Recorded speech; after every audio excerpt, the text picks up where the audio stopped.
how far can we get the path left with it being functional till you go, oh, that's too far left, and how far can we go right to hit hooks, and then the little draws and draws and draws, and then straights somewhere in between that. But you're probably going to recognise that straights probably not the best place to go, because it's like a putt. The straight putt's the hardest. So you're putting from there to that hole, you have only got the diameter of that hole. If you're outside that, you've missed it. Right. 3.5 inch, yeah? But if this was a right to left putt, Yeah. now you're bringing in ball speed. Yeah. If this was tilted, I could hit it firmer. I've just took a 3.5 inch cup and I've made it probably 1.5 foot. Depending, but that's now giving me an opportunity to hit it harder or softer. That's interesting, because I've never quite understood, because I always hit the ball straight if I'm hitting the ball well, and yet everybody tells you pros never hit the ball straight. They can hit the ball any way they like, and yet they either all hit fades or all hit draws as their sort of stock shot. And Yeah, they do. You can hit the ball straight. Why don't you hit it straight? It's the hardest one.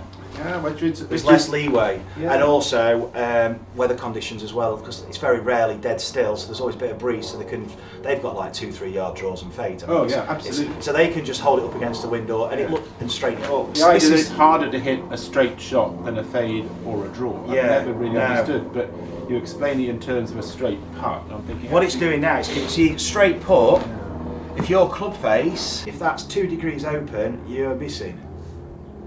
And you've only got that, so it's off. And what's it doing? It's moving away, it's continuing away.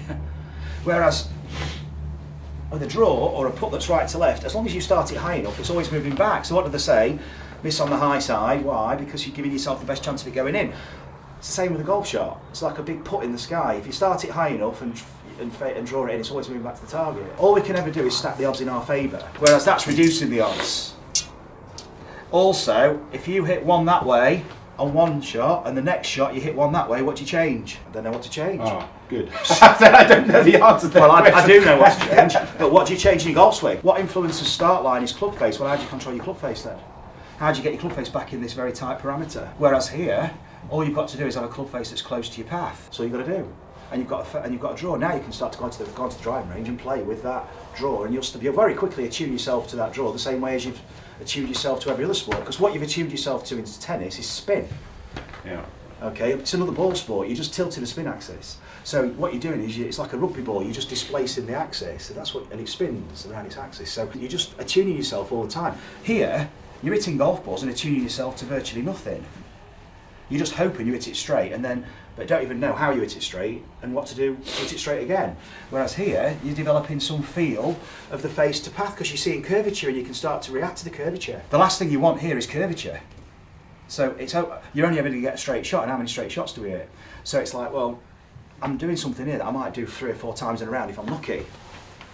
This, you could probably do it 90% of the time in a round. Therein lies the answer. I've just done right to left there, that's a draw, but you can have fade. I mean, most of the load of tour players hit fade, some hit draws. It's not like for like comparison. We're not trying to compare ourselves to these guys, because you're looking at the 1% of the 1%. Oh, absolutely. Yeah. They're not having a bacon butty and rolling up on the first tee out of the car and going onto the tee, grabbing a driver on a Sunday morning and with a bad back and having been at work all week, sat down. So yeah, playing around with that. Yeah, I'm now going to hit one straight at that bush, and then I'm going to try and hit a fade. Brilliant. Right, I'm now trying to hit a fade. Well, that did fade. I did fade, yeah. I was trying to hit that straight. I would avoid it too straight. I'm now going to try and fade it. Well, you just do what you just did. Well, but I'm not quite sure what I'm going to do it more then. I'm going to fade it more, because I think, well, let's try it, see what happens. Brilliant. Yeah, it's just, for me, it's just, if I really get this all the way around there, is the difference between the fade, which I did there, and the straight one, which was a slight fade. What you're starting to do here is attune yourself to the tolerances you have on a golf course. So you're starting to see curvature and how far the ball's curving from its start line. So straight away, this powerful memory is starting to emerge, because this is translatable onto a golf course where you would start to see, you already talked about a par 3, you're already starting to picture what it might be in the real world where you play. Oh, that was supposed to be a fade. It wasn't. It did a bit, about a yard, not much. The worst case scenario is the ball draws. Right, so as long as you've got a ball that doesn't draw and you intend it to fade, it's not going to hurt you.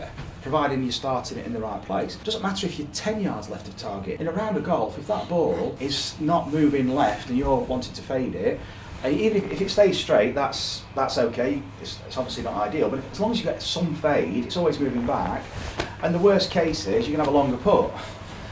It's not hurting your score. This is the thing. It's not about how good your good shots are in golf, it's how bad your bad ones are. So it's like, how far are you leaving yourself away from the target? So you said you're a decent putter. Well, if you're leaving yourself longer putts, then it's putting pressure on the putting. If you're double crossing shots, aiming straight, and it's fading one way or drawing the other way, you're moving away from your target, whereas now you're moving towards it. Let's go for a draw. Oh, right. So now we're going to be starting the ball somewhere between the 150 and the net maybe, or don't even give yourself a specific target line, just drawing it into that space. But in terms of setup, again, I'm going to be setting up. Yeah, to the right, to facilitate that. Well done, brilliant.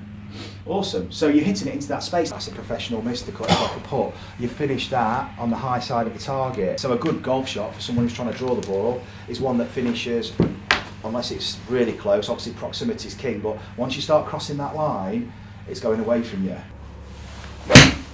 So yeah, that's the double cross, that's disaster. So you'd say, well, I've drawn it, but it's on a golf course, that's costing me shots. Yeah. That's probably a bogey.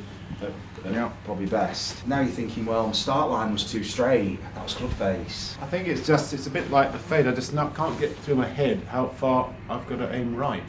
So what you perceive to be right, you probably need to be swinging over here.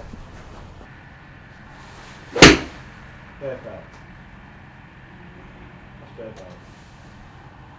And then you could let the face close a bit more if you wanted, but what you've got is you've got a club that if you were to let go of it in the through swing, it would fly through here on a tangent, so you've got the direction of the swing over here, and you've got a club face that's rotating left of this. Yeah, it's not your feet. I'm just seeing how far right I'm pointing there. Don't try and play golf like a coach. You're trying to think like a coach to be a player.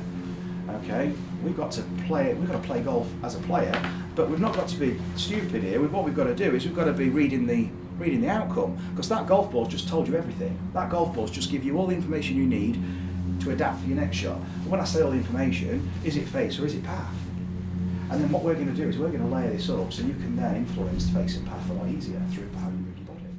If you love the coaching and want to experience the effects of the training that you see with our pupils, you can purchase the GRFI system yourself by following the link in the video description. You'll get all the equipment and a 2-hour download covering all the fundamentals, exploring your movement and how you can use the ground and create those all-important ground reaction forces and transfer them through to clubhead speed and experience the gains that you're seeing in the videos.